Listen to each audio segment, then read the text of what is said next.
नमस्कार मित्रों, मैं डॉक्टर अशोक कुमार शर्मा आपके अपने यूट्यूब चैनल प्रज्ञा मैथ क्लब में हार्दिक स्वागत करता हूं। हम अभी तक पढ़ रहे थे त्रिभुज के बारे में। हमने पढ़ा त्रिभुज के गुणधर्म, त्रिभुज की प्रकृति, इसके बाद में त्रिभुज के प्रकार और इसके पश्चात हम त्रिभुज के केंद्र पढ़ रहे थे। हमने बताया था त्रिभुज में 4 प्रकार के केंद्र पाए जाते हैं: अंतःकेंद्र, परिकेंद्र, केंद्रक, लंब केंद्र। इसमें से अंतः केंद्र के बारे में हम विस्तार से पढ़ चुके हैं। इसी क्रम में आज आगे हम पढ़ते हैं केंद्र।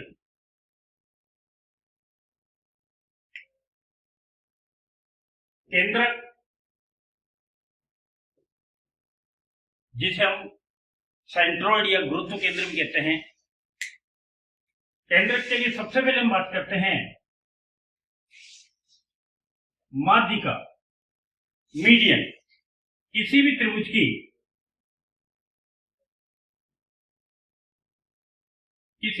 की भुजा के मध्य बिंदु को सम्मुख शीर्ष से मिलाने वाली रेखा इस त्रिभुज की माध्यिका कहलाती है। यहां त्रिभुज बीसी, ये भुजा बीसी का मध्य बिंदु डी और इस मध्य बिंदु को सम्मुख शीर्ष ए से मिलाने वाली ये रेखा इस त्रिभुज की माध्यिका है। ठीक इसी प्रकार से ये भुजा एसी का मध्य बिंदु मान लीजिए ई है, तो इस मध्य बिंदु को इस बी से मिलाने वाली रेखा ये आपके पास इस त्रिभुज की माध्यिका है। ठीक इस प्रकार से ये भुजा एबी का मध्य बिंदु एफ और इस मध्य बिंदु को इस शीर्ष सी से मिलाने वाली रेखा ये इसकी माध्यिका को प्रदर्शित करती है। यानी कि त्रिभुज एबीसी में 3 शीर्ष हैं और उसके सम्मुख भुजाओं के मध्य बिंदु को मिलाने वाली ये 3 रेखाएं और ये तीनों रेखाएं त्रिभुज की माध्यिका को प्रदर्शित करती है। त्रिभुज की ये तीनों माध्यिकाएं संगामी होती हैं, यानी कि एक ही बिंदु से गुजरती हैं, यानी कि एक ही बिंदु पर मिलती हैं। त्रिभुज की ये तीनों माध्यिकाएं जिस बिंदु पर मिलती हैं, इस बिंदु को इस त्रिभुज का केंद्रक या गुरुत्व केंद्र नाम देते हैं। केंद्रक, जिसे इंग्लिश में आप सेंट्रोइड कहेंगे, या गुरुत्व केंद्र जिसको सेंटर ऑफ ग्रेविटी कहेंगे, तो केंद्रक या गुरुत्व केंद्र दोनों एक ही वर्ड है, दोनों का मीनिंग एक ही है। तो वह बिंदु जहां पर त्रिभुज की तीनों माध्यिकाएं आकर मिलती हैं, इस बिंदु को आप नाम देते हैं केंद्र।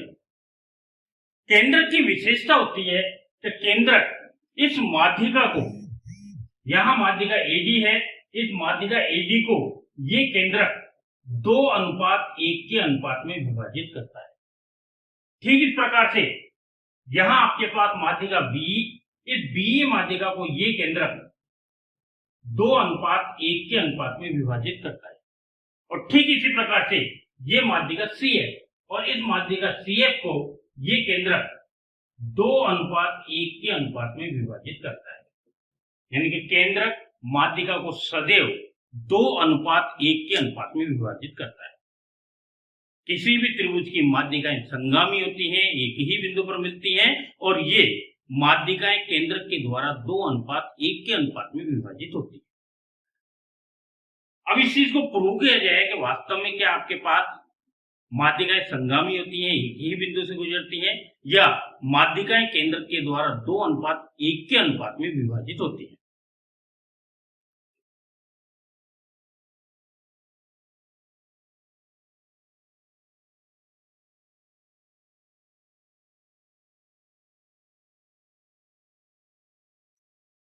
यहां त्रिभुज एबीसी के अंतर्गत भुजा एसी का मध्य बिंदु ई है और इस मध्य बिंदु को इस शीर्ष बी से मिलाने वाली रेखा ये माध्यिका बी। ठीक इस प्रकार से ये भुजा एबी और इसका मध्य बिंदु एफ है और इस मध्य बिंदु को इस सी से मिलाने वाली रेखा ये आपके पास माध्यिका।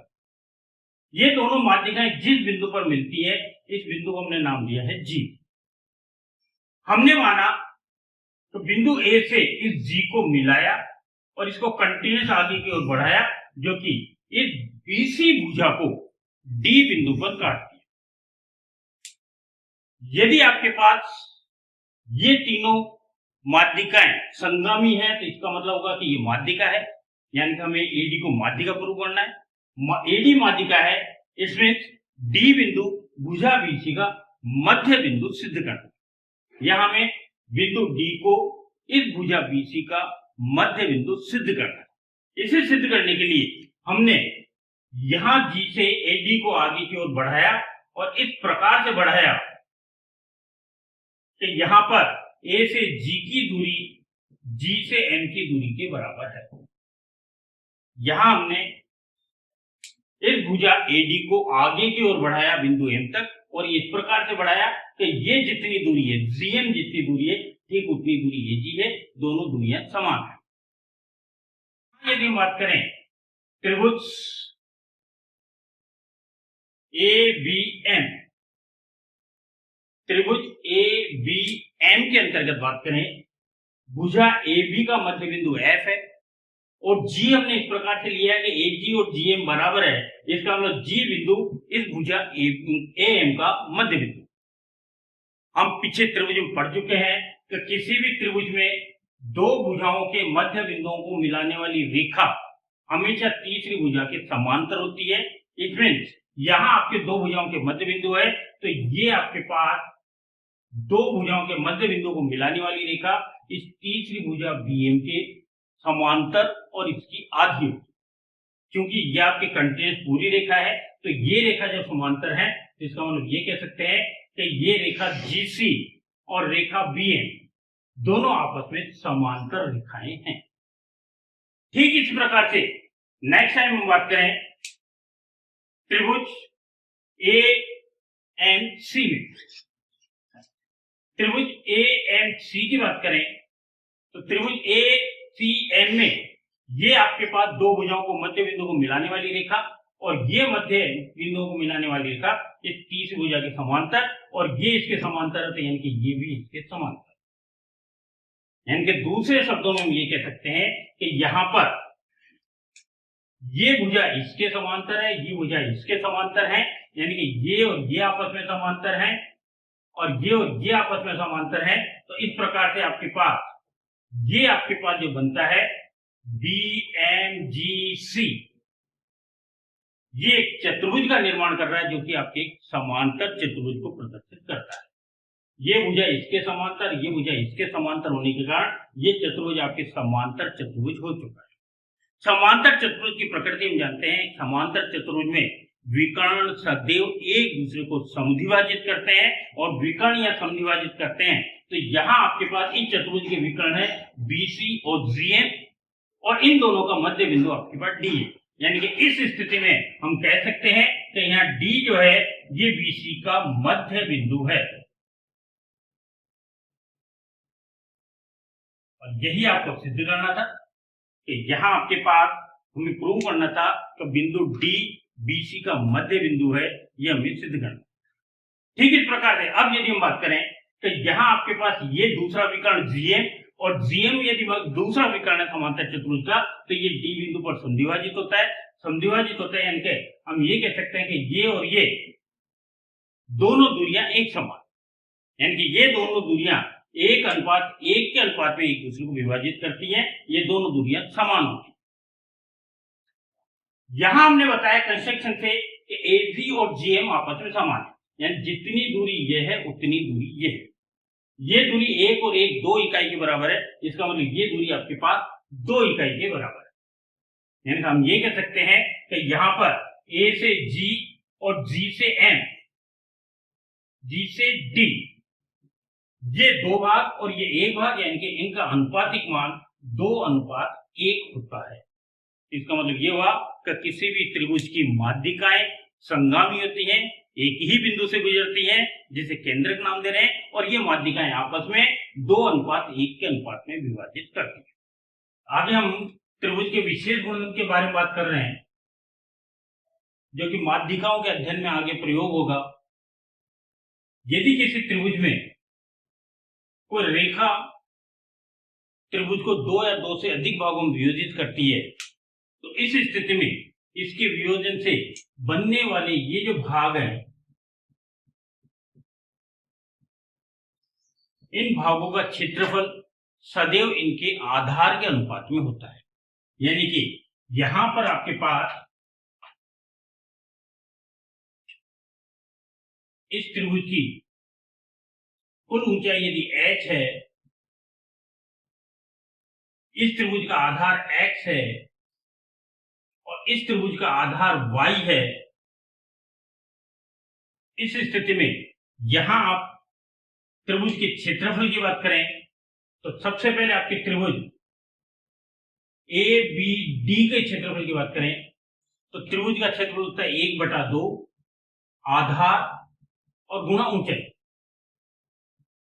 ठीक इस प्रकार से इस वाले त्रिभुज के क्षेत्रफल की बात करें तो इस वाले त्रिभुज का क्षेत्रफल 1/2 आधार और गुणा ऊंचाई। और अब यदि इन त्रिभुजों के क्षेत्रफल के अनुपातिक मान की बात करें तो 1/2 से 1/2 कैंसिल, h से h कैंसिल, यानी कि त्रिभुज ए बी डी और त्रिभुज ए डी सी इनका क्षेत्रफल जो होता है इनके आधार के अनुपात के रूप में होता है। यानी कि यदि किसी भी त्रिभुज को कोई एक या एक से अधिक रेखाएं 2 या 2 से ज्यादा भागों में विभाजित करती हैं, इन भागों का जो क्षेत्रफल होता है, इन भागों का क्षेत्रफल इनके आधार के अनुपात के रूप में होता है।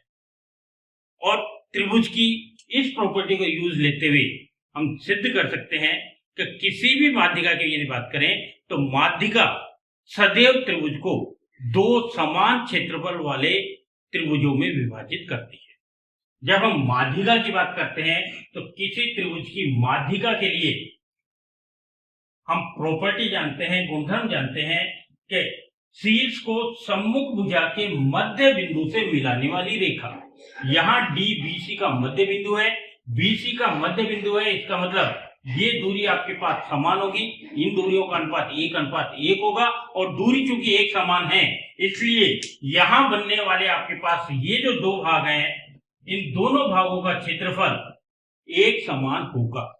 यानी कि किसी भी त्रिभुज की माध्यिका त्रिभुज को सदैव 2 समान भागों में वियोजित करती है। या हम कह सकते हैं कि त्रिभुज ए बी डी का क्षेत्रफल और त्रिभुज ए डी सी का क्षेत्रफल एक समान होगा और ये क्षेत्रफल संपूर्ण त्रिभुज के क्षेत्रफल का आधे के बराबर होता है। तो माध्यिका त्रिभुज को सदैव 2 समान क्षेत्रफल वाले त्रिभुजों में विभाजित करती है।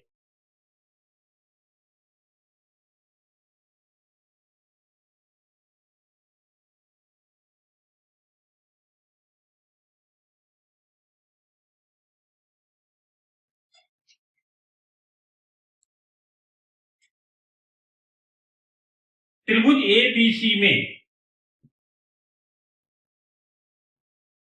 ये आपके पास माध्यिका है ए डी और यहां से आपके पास ये माध्यिका बी ई और ये आपके पास माध्यिका सी एफ और ये तीनों माध्यिकाएं जिस बिंदु पर मिलती हैं ये आपके पास केंद्रक। और यहां आपके इस स्थिति में बात करें त्रिभुज बी जी डी और त्रिभुज जी सी डी, यानी कि ये त्रिभुज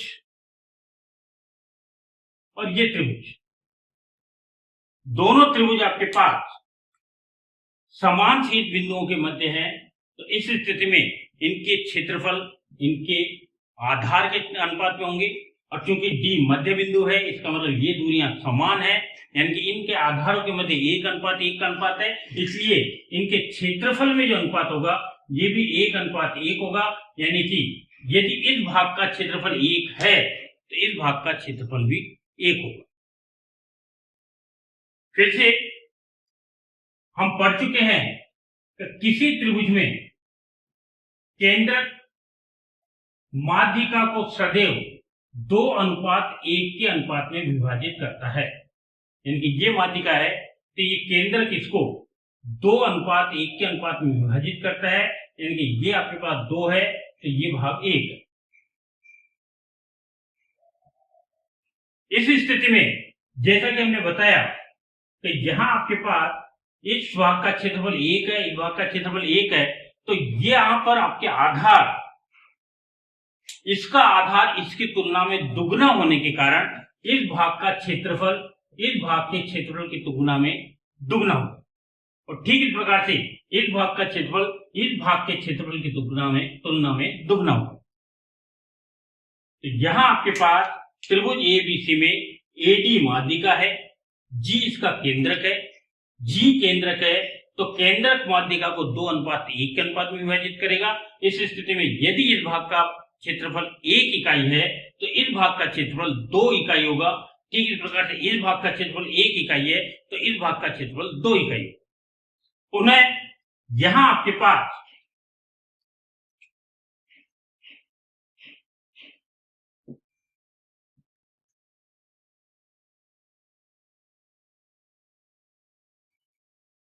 इसको आगे की ओर बढ़ा रहे हैं तो ये आपके पास मध्य बिंदु है, और ये मध्य बिंदु है, तो ये मध्य बिंदु इसको 2 बराबर भागों में विभाजित करता है।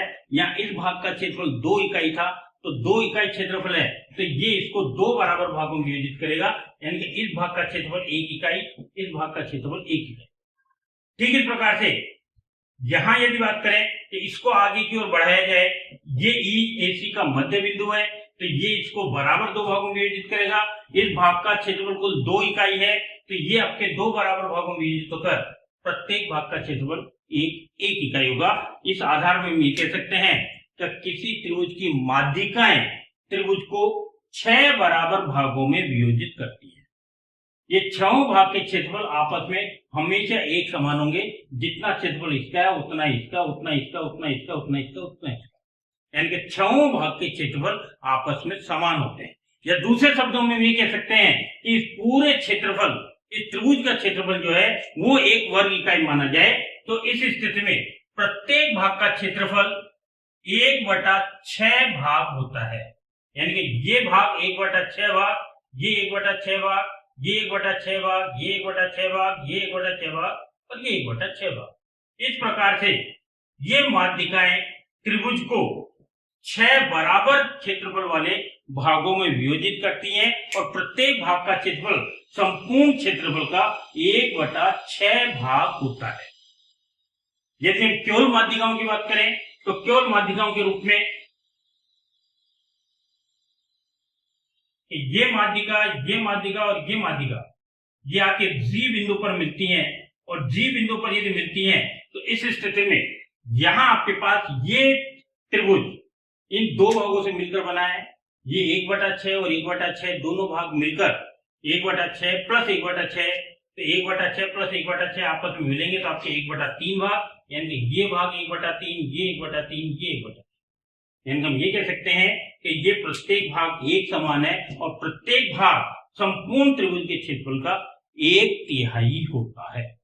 इस प्रकार से किसी भी त्रिभुज में माध्यिकाएं जो हैं त्रिभुज को सदैव समान भागों में विभाजित करती है। त्रिभुज एबीसी में एडी, बी और सीएफ ये 3 यदि माध्यिकाएं हैं तो हमारी स्टेटमेंट के हिसाब से माध्यिकाओं का योग यानी कि एडी, बी और सीएफ, इन माध्यिकाओं का योग सदैव छोटा होता है इस त्रिभुज के परिमाप से, यानी कि त्रिभुज की तीनों भुजाओं के योग से। किसी भी त्रिभुज में माध्यिकाओं का योग सदैव त्रिभुज के परिमाप से छोटा होता है। इसके प्रूफमेंट के लिए हम यदि इस डी भुजा को आगे की ओर बढ़ाएं एन बिंदु तक, और ये इस प्रकार से बढ़ाया जाए कि ए से डी की दूरी और डी से एम की दूरी एक समान है, और यहां से इसको ज्वाइन किया जाए, मिलाया जाए, इन दोनों को आपस में मिलाया जाए, तो अब इस स्थिति में आप इसको दोनों त्रिभुजों को कंपेयर करें, यानी कि त्रिभुज ए बी डी और त्रिभुज सी एंड डी, इन दोनों त्रिभुजों को यदि आप कंपेयर करते हैं, तुलना करते हैं, तो यहां तुलना करने पर देखिए ये बराबर है क्योंकि डी बीसी का मध्य बिंदु है। डी बीसी का मध्य बिंदु है, इसलिए बीडी और डीसी एक समान। यहां आपके पास ये और ये एक समान है क्योंकि हमने कंस्ट्रक्शन इस प्रकार से किया है, यानी कि यहां आपके पास एडी और डीएम दोनों एक समान है क्योंकि हमने कंस्ट्रक्शन ही इस टाइप से किया है। और यहां आपके पास ये कोण और ये कोण, ये दोनों कोण, तो ये दोनों कोण आप ये दे देखें तो ये सीधा भी कोण होने के कारण ये आपके पास एक समान है, यानी कि कोण ए डी बी और कोण सी डी एम, ये दोनों कोण आपस में समान है। यानी कि यहां यदि हम बात करें तो यहां आपके पास इन दोनों त्रिभुजों में त्रिभुज ए बी डी यानी कि इस त्रिभुज में और त्रिभुज एम सी डी यानी कि इस त्रिभुज में, इन दोनों त्रिभुजों में यदि तुलना करें तो दोनों में तुलना करने पर ये भुजा इसके बराबर, ये भुजा इसके बराबर और ये कोण इसके बराबर, तो इस स्थिति में ये दोनों त्रिभुज आपस में सर्वांग समत्रिभुज कहलाएंगे। यानी कि त्रिभुज ए बी डी सर्वांग सम हो जाएगा त्रिभुज सी एम डी के साइड एंगल साइड प्रॉपर्टी के हिसाब से। साइड एंगल साइड प्रॉपर्टी के हिसाब से ये त्रिभुज और ये त्रिभुज आपस में सर्वांग सम, और ये सर्वांग सम है तो इसलिए हम कह सकते हैं कि C से M की जो दूरी है वही दूरी A से B के बराबर होगी। इस ट्रायंगल में आपके पास C से M की दूरी A से B की दूरी के बराबर। फिर से हम पढ़ चुके हैं कि किसी भी त्रिभुज में दो भुजाओं का योग सदैव तीसरी भुजा से बड़ा होता है।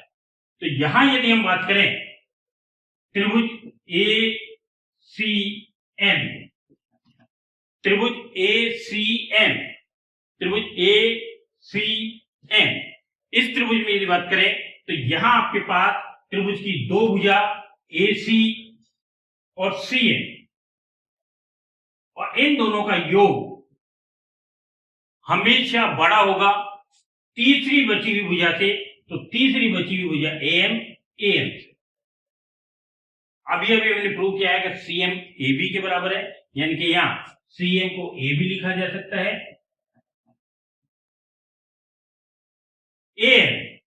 एम आपके पास ए से एम तक की दूरी जो कि एडी और डीएम के बराबर है, लेकिन एडी और डीएम आपस में समान है हमारे कंस्ट्रक्शन के हिसाब से, तो ये आपके पास दोनों पार्ट समान है, तो ए से एम तक की दूरी को हम ये कह सकते हैं कि ये एडी की दूरी के दुगने के बराबर है, यानी कि ट्वाइस ऑफ एडी के बराबर होता है। ये त्रिभुज की महत्वपूर्ण प्रॉपर्टी है, महत्वपूर्ण गुणधर्म है जो बार बार यूज होगा। किसी भी त्रिभुज में इन्हीं दो भुजाओं का योग उसी शीर्ष से गुजरने वाली माध्यिकाओं का योग का दुगना होता है। किसी भी त्रिभुज के शीर्ष से गुजरने वाली दो भुजाओं का योग उसी शीर्ष से गुजरने वाली माध्यिका का दुगना होता है। यानी कि इस कंडीशन में हम अन्य की बात करें, जैसे मान लीजिए इस वाले माध्यिका के रूप में बात करें तो यहाँ आपके पास ये आपके पास बन रहा है बीसी और बीए के द्वारा, यानी कि हम ये कह सकते हैं तो बीसी और बीए इन दोनों का योग ये हमेशा बड़ा होगा इस बी शीर्ष से गुजरने वाली माध्यिका के दुगने से। ठीक इस प्रकार से नेक्स्ट टाइम यदि सी बिंदु पर बात करें तो सी बिंदु से गुजरने वाली दो भुजा आपके पास हो गई सीबी और सीए, और ये योग हमेशा बड़ा होगा इस सी शीर्ष से गुजरने वाली माध्यिका सीएल से। तो ये महत्वपूर्ण गुणधर्म है। तो किसी त्रिभुज की दो भुजाओं का योग उसी शीर्ष से गुजरने वाली माध्यिका के दुगने से बड़ा होता है। और अब यदि आप इन तीनों रिजल्ट्स को इसको तीनों रिजल्ट्स को यदि ऐड किया जाए, जोड़ा जाए आपस में, यदि इन तीनों रिजल्ट्स को ये प्लस ये तीनों रिजल्ट्स आपस में जोड़ दें, तो आपस में यदि तीनों रिजल्ट्स को जोड़ते हैं तो यहां देखिए ए बी और A B twice of A B,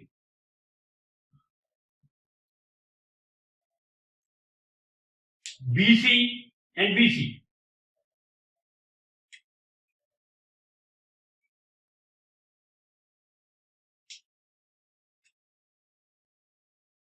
BC and BC, twice of BC, and CA twice of CA, यानी कि लेफ्ट हैंड साइड में आपके पास तीनों भुजाएं 2 बार यूज हुई है, AB 2 बार यूज हुई है, BC 2 बार यूज हुई है, CA 2 बार यूज हुई है, तो twice of AB, twice of BC, twice of CA। और राइट हैंड साइड की बात करें तो राइट हैंड साइड में आपके पास है 2AD, 2BE, 2CA, तो 2AD, 2BE and 2C, 2 2 2 common होके कंप्लीट में कैंसिल, और आप कह सकते हैं कि AB plus BC plus CA, इसका योग हमेशा बड़ा होता है AD plus BE plus CS, यानी कि माध्यिकाओं का योग हमेशा छोटा होगा त्रिभुज की भुजाओं के योग से, यानी कि त्रिभुज के परिमाप से। ये कहते हैं कि त्रिभुज का परिमाप हमेशा बड़ा होगा माध्यिकाओं के योग से। इसी क्रम में माध्यिकाओं के शेष आपके प्रॉपर्टीज की हम बात करेंगे अगले वीडियो में। आपको यदि ये वीडियो पसंद आया है तो प्लीज इसको लाइक करें, शेयर करें और हमारे चैनल को ज्यादा से ज्यादा सब्सक्राइब करें। फिर मिलते हैं नेक्स्ट वीडियो में। थैंक यू, धन्यवाद, गुड बाय।